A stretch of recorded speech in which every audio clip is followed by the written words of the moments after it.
sometimes we're making this harder than it needs to be for those that we work with. It's not really their day job. They're trying to accomplish something else. We're just trying to help them get there. And so we need to really think differently. Like, they may not be as passionate about this as we are, and that's absolutely okay. You know, we're asking people, when we're asking them to start making improvements, is to be brave and not worry about screwing it up the first time. You know, that you kind of have to try a few things and find your way, and that's okay. That's what learning is. But it's hard to feel safe doing that sometimes in a work environment when your coworkers are staring at what you're doing, or you're feeling like, oh, I better get this right.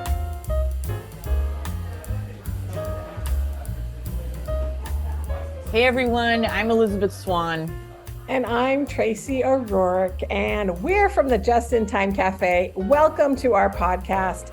At the cafe, we wrestle with tough questions, talk to groundbreakers, discuss great books, and get insights from Lean Six Sigma practitioners who are making a difference in the world. We let you in on helpful apps, we bring you the news, and we challenge the status quo so you can build your problem-solving muscles. So Elizabeth, what is on the cafe menu today? Well, Tracy, today's highlight is our interview with Krista Schulte, the Assistant Director of Operational Excellence for the University of Michigan. Krista gives us a glimpse into how Lean gains traction in higher education.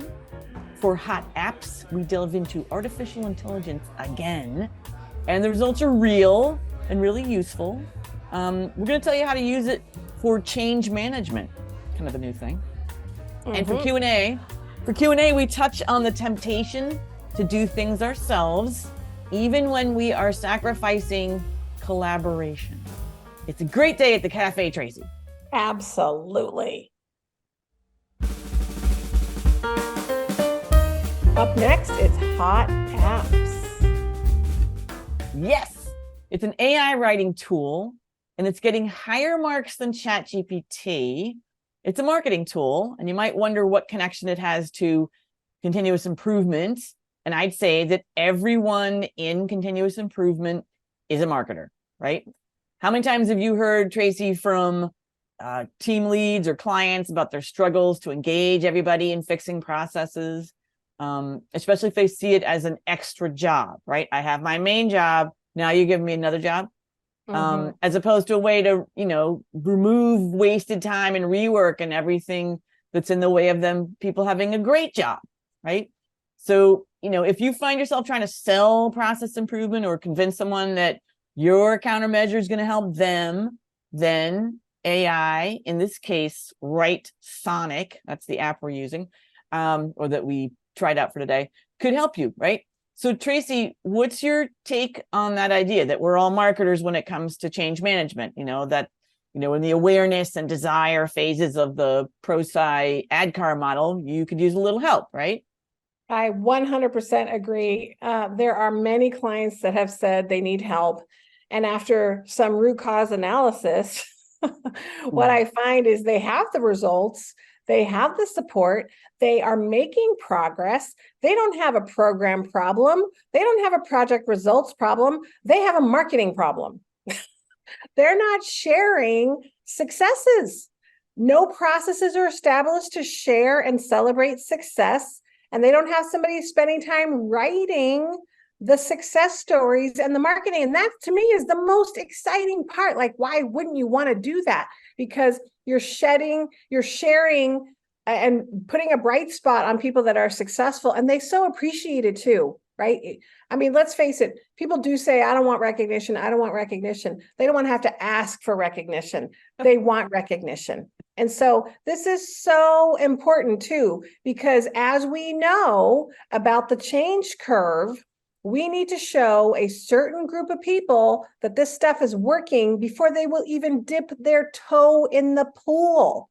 And so this is really important, because if you're in this situation where you've got the early adopters behind you, and now you're going after that middle group, that large middle group, they haven't even moved because they're waiting to see that it's worked and is successful with others. So in addition, I think the other piece that's really important is when you have events like gallery walks or process improvement presentations where people are sharing their ideas, if people don't know about it, how are they going to attend? And that is it just deflates the whole effort when you do an event and it's not marketed very well, and then nobody shows up. But I think a lot of it is because we don't really tell people, remind people, get excited about it. And then they're like, oh, I didn't know. And so that's just, there's no excuse for that, honestly.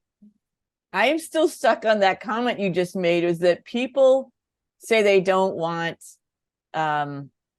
recognition, and you're saying no, they don't want to have to ask for recognition. And that is sticking with me, Tracy. We're going to come back to that, not today's podcast, but I'm coming back to that because that is so true. Mm-hmm. So yeah, I think the work people are doing and the events, right? Such huge pieces. So playing with Writesonic, and I used a free version. I'll come back to the pricing structure, but they have premium versus superior versions. And that's kind of with the text you get back. Those sound like synonyms to me, really. It's like, when you go to Starbucks and you're like, venti, grande, it's a goat rodeo. But basically, it's either free chat GPT or the paid version, right? For that aspect. So premium, pretty good for the purposes we're talking about. And what's helpful about the app is it offers distinct categories for you, like blog titles, paragraph writer.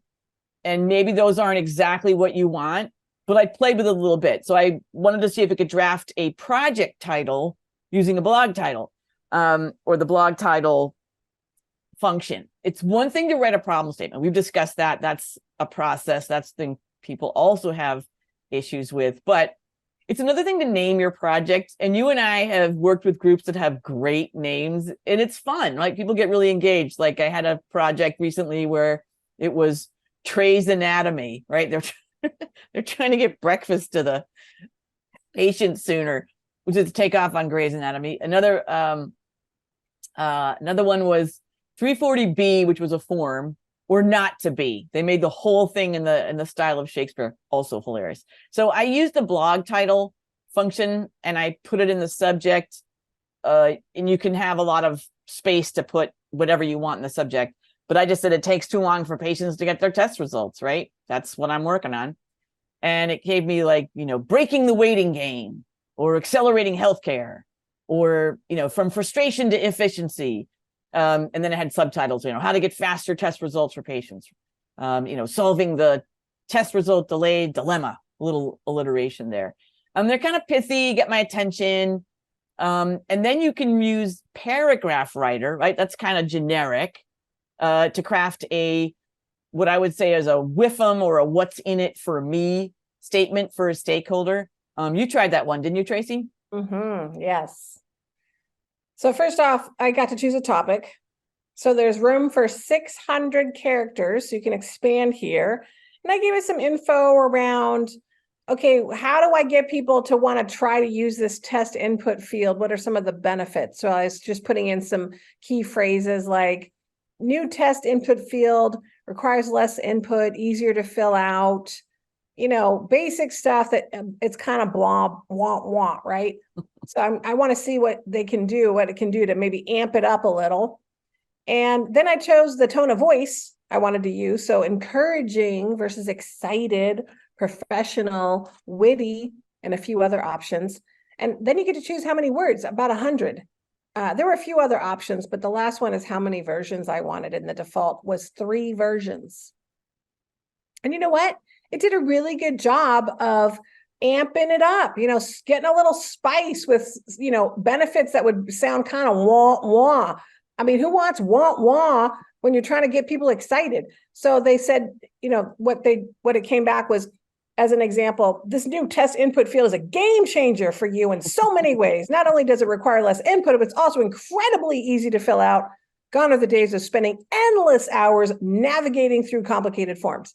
Wow, that was way better. It's a little excitable. Probably doesn't help that, I'm putting in some of that too. And the best part is it will save you precious time. Imagine being able to dedicate more of your attention to your patients rather than getting caught up in a mundane administrative tasks. So I love that it put some of these very colorful adjectives, maybe that I wouldn't put in there, or maybe might take me a little extra effort to come up with these creative adjectives. No, I like it. I like it. But ultimately, whatever it spits out, I mean, you can always simplify it, shorten it, edit it, or try again. Yeah, good thing to remind ourselves with AI. They give you something, but then you put it in your own voice. Maybe you wouldn't use all the exclamation points that it offered up, right? Maybe encouraging was bordering on excitable. So, but I love that you can choose that. There was a professional version. Maybe you're a little more subdued. You could do a professional voice. But that idea that you have 7 different voices to choose from, I would say stay away from the sarcastic voice. That was one of the options. I was like, I don't think that's going to work in marketing.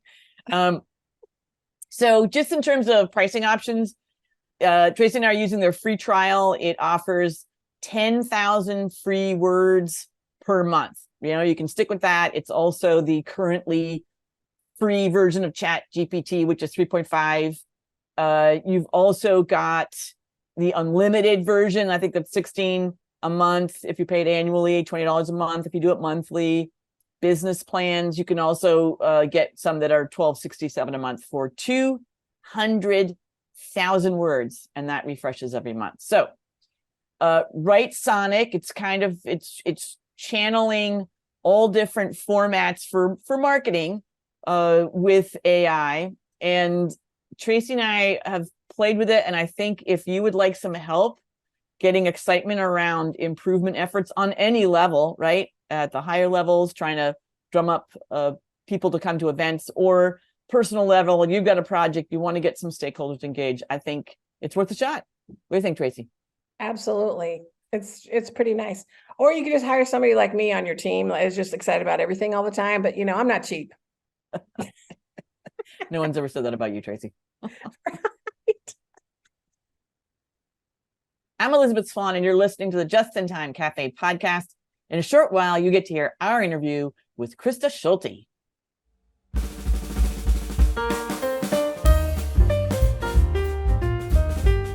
Next up, it's our tendency to go it alone, even though there are people who'd love to help us. This is such a constant. Whether people are experienced or new, there's a tendency to take things on yourself. And maybe people think they know better. Maybe they think it'll be faster, or they just don't want to bother anyone. They think they're even doing somebody a favor.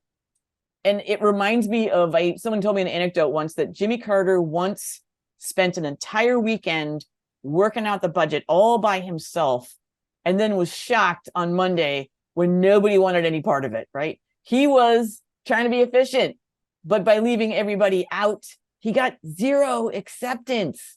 Doesn't that happen a lot?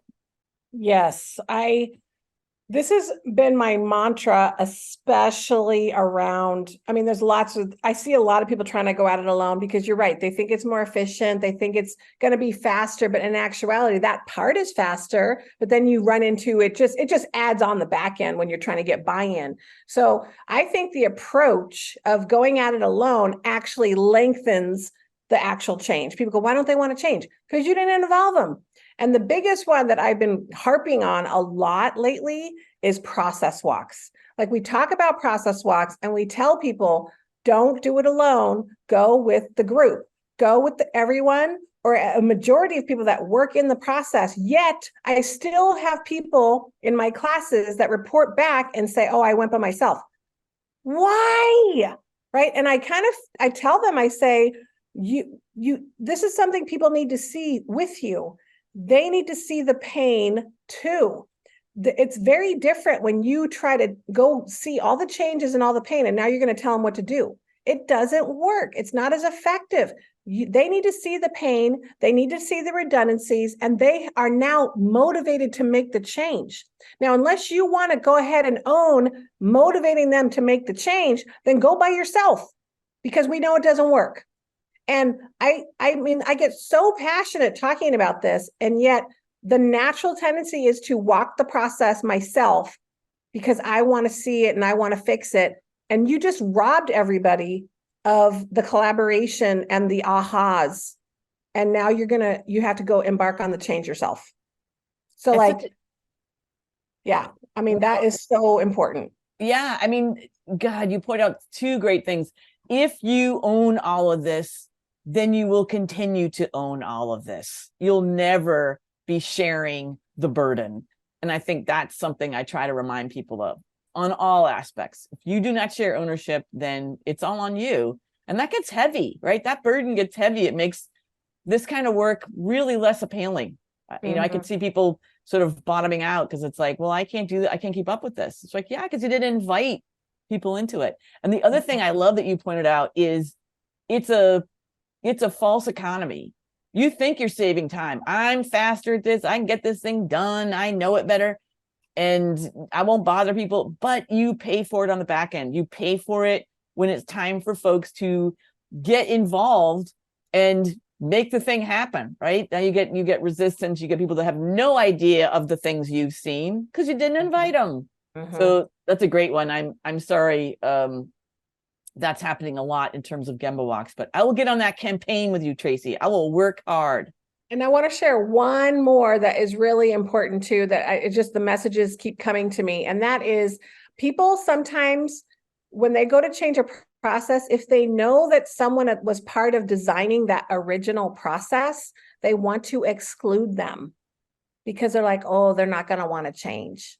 And they want to exclude them and go behind their back. You need that person. And just be mindful not to call their baby ugly, right? So don't call their baby ugly. Acknowledge their work. Acknowledge that they were the co-creator of that process and that it worked great for a long time. And now it's time to rethink this process because things are different now. Just acknowledge, appreciate, and bring them with you.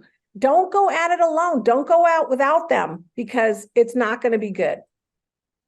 I will, Tracy, once again, you're way with words. So I will just leave this topic with two pieces of wisdom I would like to reinforce from my good friend Tracy. One is don't assume resistance. And the more important one, do not call someone's baby ugly. Just don't do it. I'm Tracy O'Rourke, and you're listening to the Just in Time Cafe podcast. We host these monthly, so you can go to www.jitcafe, that's JITCAFE.com, and go to our podcast page. Coming up next, it's our featured guest, Krista Schulte. Tracy, can you tell our listeners a little bit about Krista? Love to. So Krista Schulte leads Organization Excellence, a program at the University of Michigan offering consulting, coaching, training, and a community of practice to help staff, faculty, and students address issues and uncover new possibilities. So Krista came to the university in March of 2015 from Visteon Corporation, where she served as a lean advisor to global product development teams for over 10 years.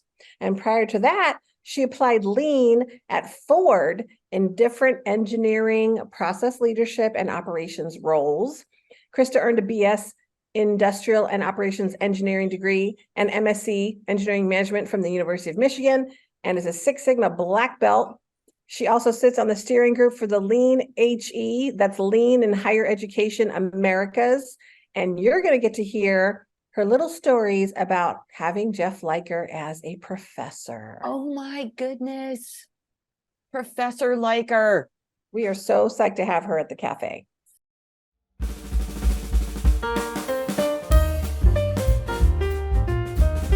Hi, Krista. Welcome to the Just in Time Cafe. Thank you. Thank you. Glad to be here. Yeah, great to have you. So we are so excited to hear about a couple of things from you, Krista. So coming from the University of Michigan, first, let's start with, you were a student there, is that right? I was a student there. I was an engineering student, and I have to tell you, it was not love at first sight between me and engineering.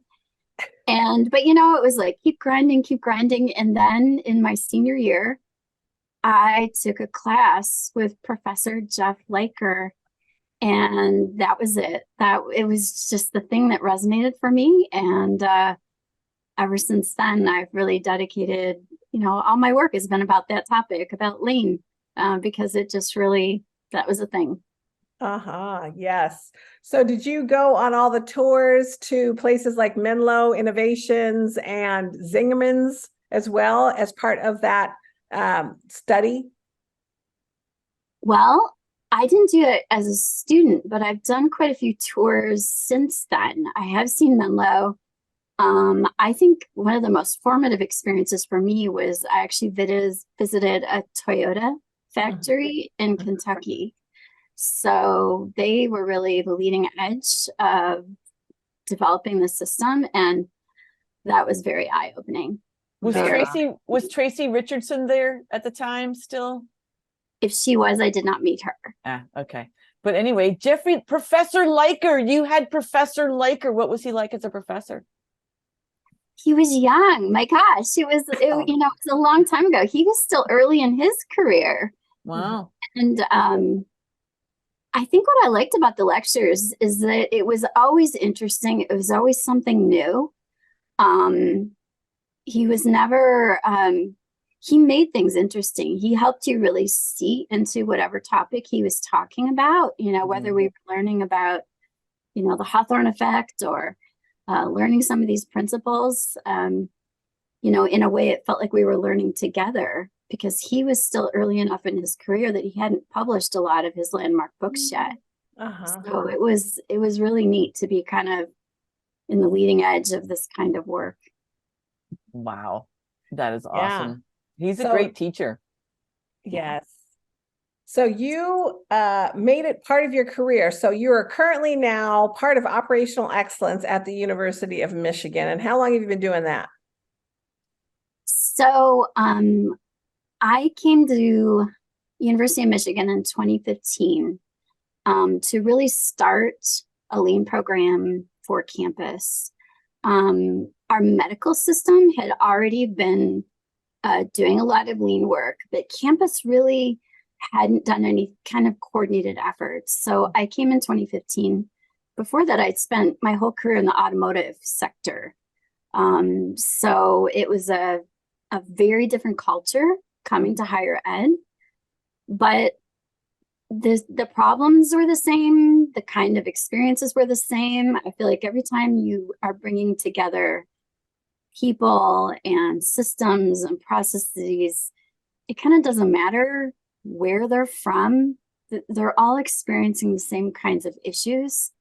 So it's almost like, you might go to a different country. Like if you go to France, they might be speaking a different language, but they're still living the same kind of daily life and having the same kind of experiences. So that's kind of what my transition felt like coming into higher ed for the first time. But, I think since 2015, we've been gradually experimenting and learning what's effective in this type of culture and community. And about, I guess, 2020, we really rebranded our whole program to call it organizational excellence because we felt like that's where we're headed. That's our North Star. That's what we're trying to help people achieve.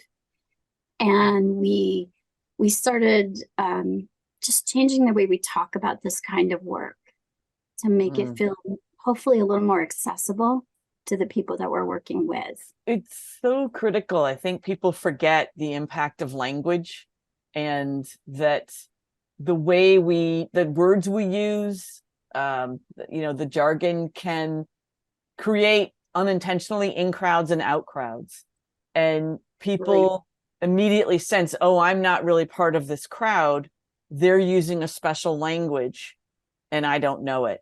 And so what you've done, and Tracy and I do this, it's our kind of we don't even think about it anymore. It's so much part of the way we operate in the world, is to meet people where they are, which is what you did, right? And it's why we see so many different words used for continuous improvement, because we realize people don't often really get what we're talking about. So let's talk about it in terms that they're using. And you did that, which is great. Yeah, thank you. Yeah. We're also really active in providing continuous improvement, operational excellence, whatever we're going to call it, training in higher education institutions. What are some of the challenges you see for lean in higher education? I'm thinking back to a talk that I gave last year at the last Lean in Higher Ed conference. I partnered with John Hogg from the University of Strathclyde. They have an amazing program there. And I find John and I really share a similar worldview toward what we're trying to accomplish as we work with others and try to develop our teams. I think one of the things we realized is that sometimes we're making this harder than it needs to be for those that we work with. We need to remind ourselves sometimes that even though we're living and breathing this stuff and we can't get enough of it and we could read about it all day, for those that we're working with, it's not really their day job. They're trying to accomplish something else. And we're just trying to help them get there. And so we need to really think differently. Like, they may not be as passionate about this as we are, and that's absolutely okay. That's the reason that they're doing their work and we're doing ours. So it's just trying to take a different approach and remember what it's like to be in their shoes, trying to learn something new, trying to take some risks.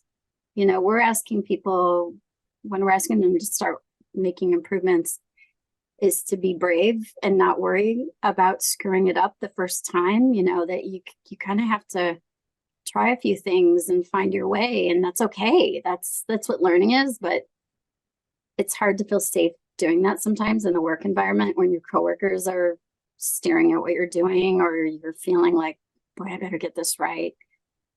But I think you're tapping something I feel all the time, that they have that fear. Like, did I do this right? Or I didn't get, I didn't hit my goal, or I didn't, the fear of screwing it up. And so constantly trying to give this mantra, I'm interested in if you do this, something like this, but of like, this is all experimentation. And the thing we're doing is learning how to do this. So it's all good, right? It's all whatever I think that it's a great Mandela quote. I think I either succeed or I learn. I love that. Yeah. I feel like one of the challenges is I feel like we need to be reminding, if we're the lean practitioners and we're trying to help others, we need to remind ourselves that we're not grading their work. If somebody's trying to do an A3, we're not saying, well, problem statement really is, I'm going to give it a C. No, it's like, that's not what it's about, right? It's like, to me, it's like, if they're trying and they're learning from it and they're trying again, they're doing it right. They're doing it right. It's not about how well you did your improvement effort. It's like, did you learn something? Can you try again better next time?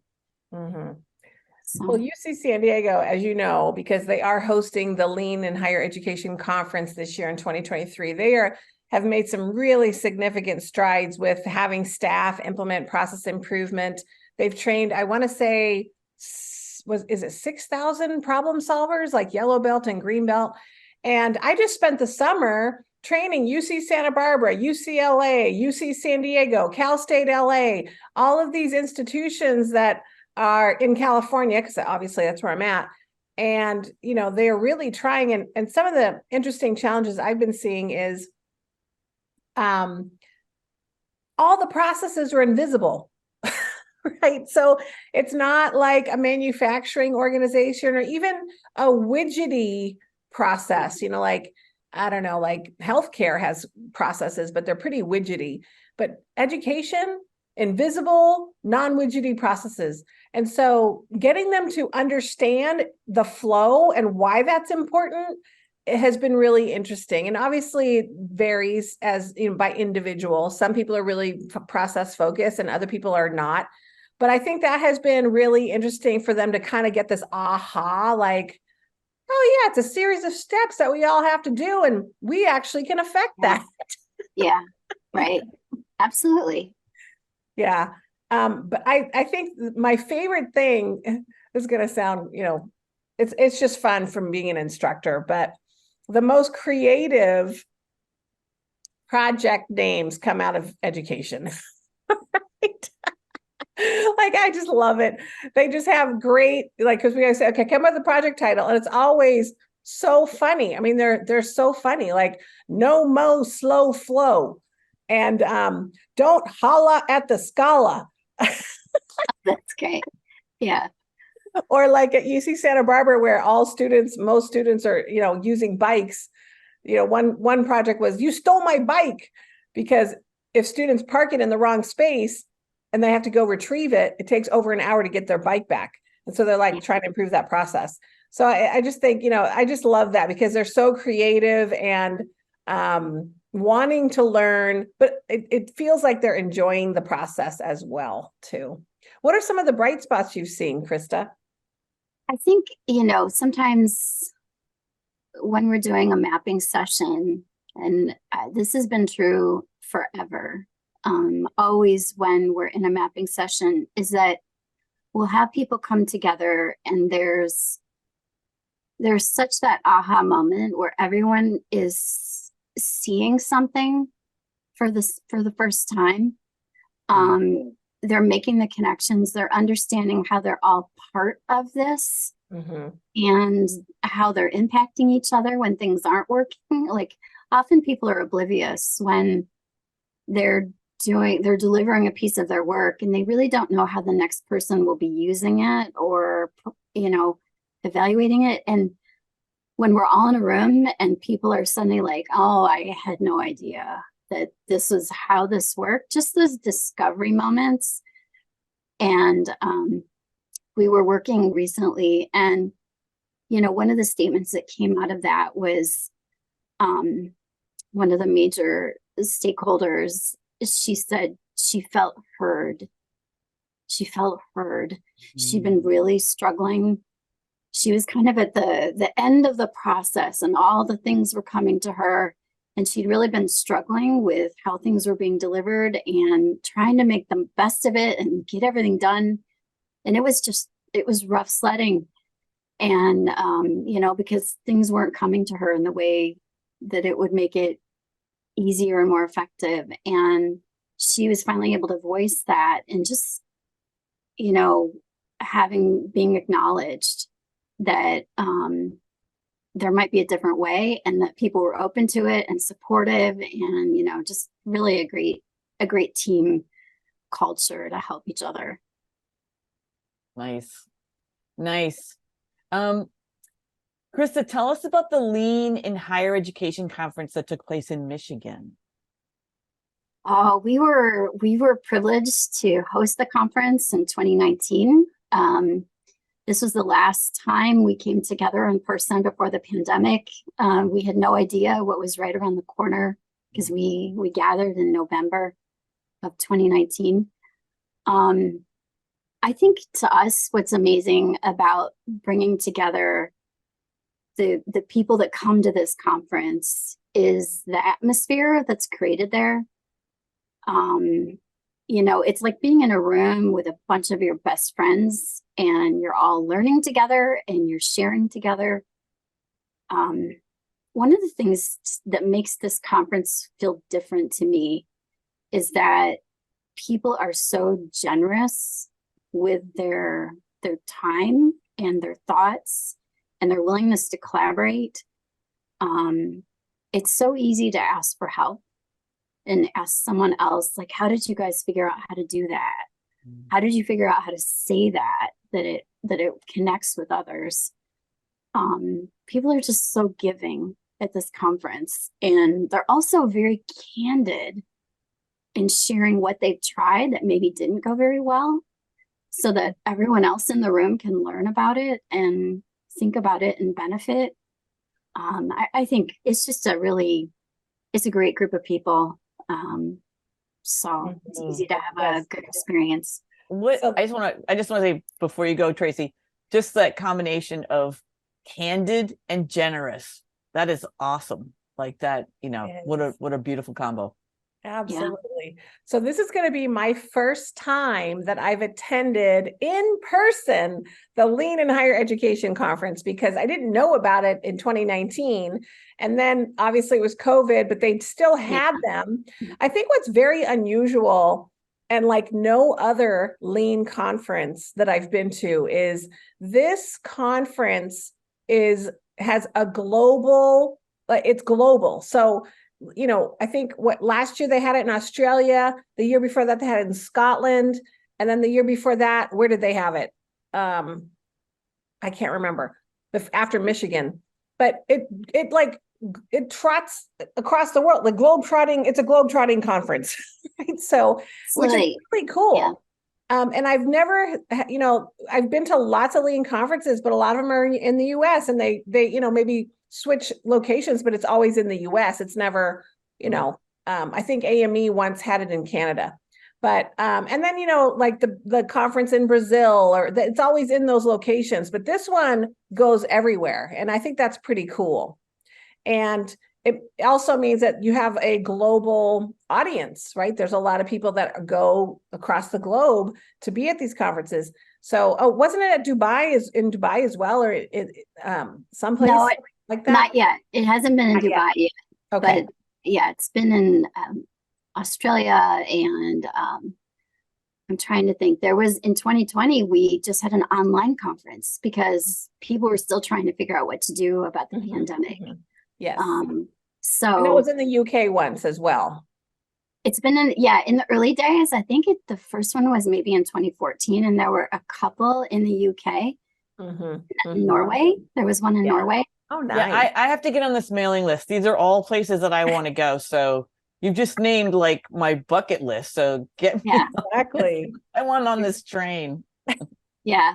I think, one of the wonderful things about it is that in each place, you really get a feel for the culture, how different it is, and how, what their humor is like, and just some kind of the inside jokes. You really feel the personality of the hosting team.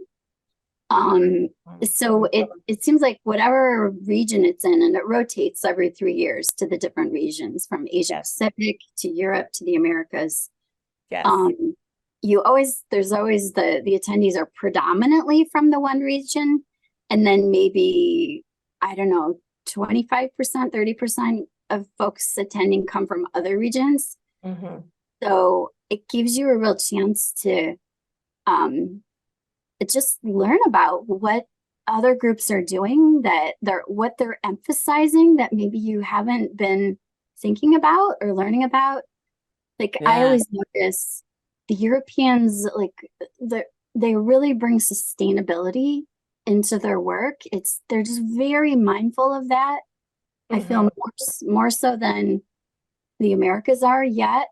Like it's growing, but I feel like they're more mindful of that, bringing that in. And so it's interesting to be in conversations, and suddenly you're seeing a side of things that you hadn't considered. It's a cultural education. I love it. Absolutely. That's wonderful. So this year, UC San Diego, I'm actually I'm part of the planning committee because it is part of UC San Diego. I'm actually going to be the MC of the conference. So I'm really looking forward to it as well. It's October 18th through the 20th. If anyone is interested in attending, I will say though, this is almost at capacity. So I think that's the other interesting thing is there's some other conferences that are struggling to get people, and this one is almost full. Like we still have 6 weeks to go, and the cutoff is coming soon. Yeah. Because Tracy, they're almost at capacity. Tracy, are you going to turn it into a harvest ball? Is that what's going on? I do love Halloween. She does. And yeah, watch out, Krista. Miss Fix-a-Lot might make an appearance, but Ooh, we can only hope. So, Krista, is there anything that we didn't ask you that you want to share with the audience?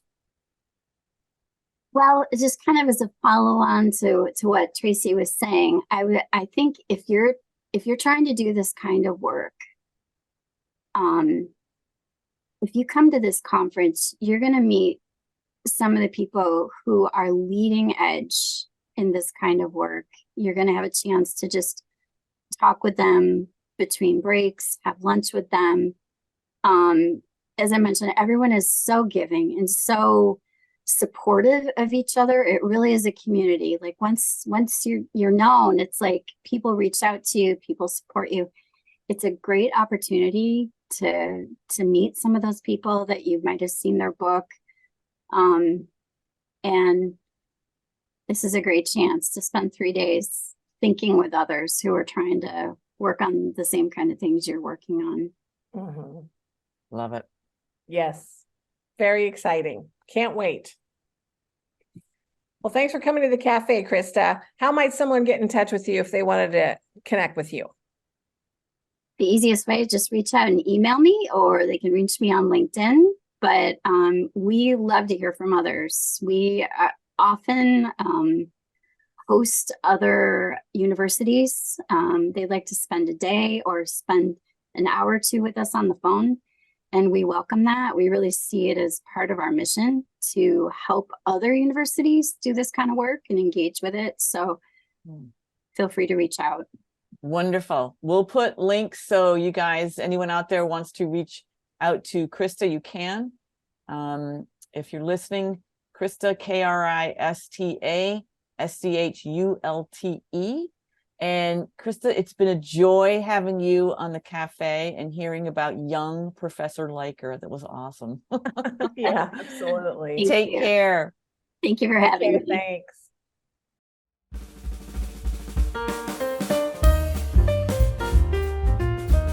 Be sure to register for our next webinar coming up September 28th. The amazing, awesome Mike Osterling, co-author of Value Stream Mapping. The webinar is titled Value Stream Mapping, Charting the Course and Unveiling the Power. If you ever wanted some solid advice and practical tips on value stream mapping, or really anything, Mike is an awesome guy around that. He is the man.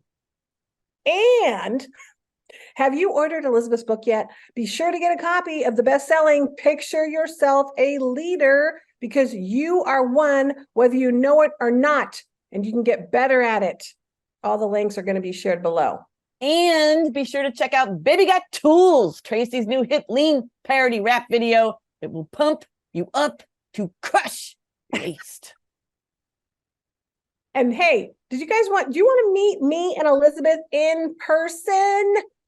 Well, we'd love to meet you. So you need to come to the AME, Association for Manufacturing Excellence, their annual conference in Cleveland from October 30th to November 2nd. Come hang with us. We'll leave you the registration link on our website.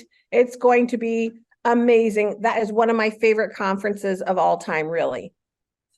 And lastly, Elisabeth and I are reissuing our book, The Problem Solver's Toolkit, this fall. The demand for our book keeps going up. And so Elisabeth and I are giving it some TLC, so we'll keep you posted on the relaunch. So stay tuned for all the news by joining our community at the Just in Time Cafe. And I already spelled it before, but I'll spell it again. That's JITCAFE.com. Thanks again. We love your company. The Just in Time Cafe is a great place to spend your time, and we are dedicated to making us all more brilliant, one episode at a time. Join us next month and every month. I think Elisabeth and I have had enough caffeine today, but you can come every month to get your jolt of lean caffeine. Yeah, we got to turn off the excitable mode on the Writesonic. Yeah, on the Writesonic. We left it on. We left it on. Bye, everybody. Bye.